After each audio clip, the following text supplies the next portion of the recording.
Начавшийся календарный год не сулит ничего хорошего палестинцам, проживающим на оккупированных территориях. Об этом заявили в Организации Объединенных Наций. Несмотря на то, что 2022 год для Палестины считается самым смертоносным за последние 17 лет, данные лишь за первый месяц 2023 года показывают, что агрессия сионистов увеличилась в разы. В январе израильские оккупационные власти убили более 35 палестинцев, среди которых 8 детей и 1 женщина. Самая крупномасштабная атака, которую уже назвали резней, произошла 2 недели назад в Дженине. Израильская армия унесла жизни 10 палестинцев. Последней, 35-й жертвой сионистского режима, стал 26-летний Насим Абу Фуду. 29 января израильские силы разместились на военном контрольно-пропускном пункте в центре Хеврона и боевыми пулями обстреляли автомобиль молодого человека, ранив его пулей в голову. К сожалению, ранение оказалось смертельным. Медики не смогли спасти Насима. Кроме того, палестинских жителей регулярно лишают крова, пренебрегая как их имуществом, так и жизнями целых семей. За минувшие выходные как минимум 2 семьи на оккупированном западном берегу остались без крыши над головой. Первый жилой дом был подожжен в ночь на 29 января израильскими поселенцами в Рамаллахе.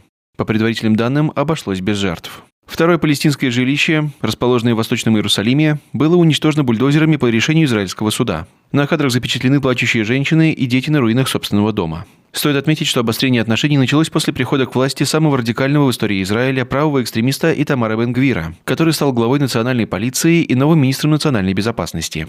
Бен-Гвир, в свое время осужденный за подстрекательство к расизму и поддержку террористической организации, известен своей антиарабской риторикой и провокационными действиями. Он призвал правительство к послаблению правил введения боевых действий, позволяющих израильским силам безопасности стрелять в подозреваемых палестинцев. Он также намерен предоставить солдатам иммунитет от судебного преследования в таких случаях.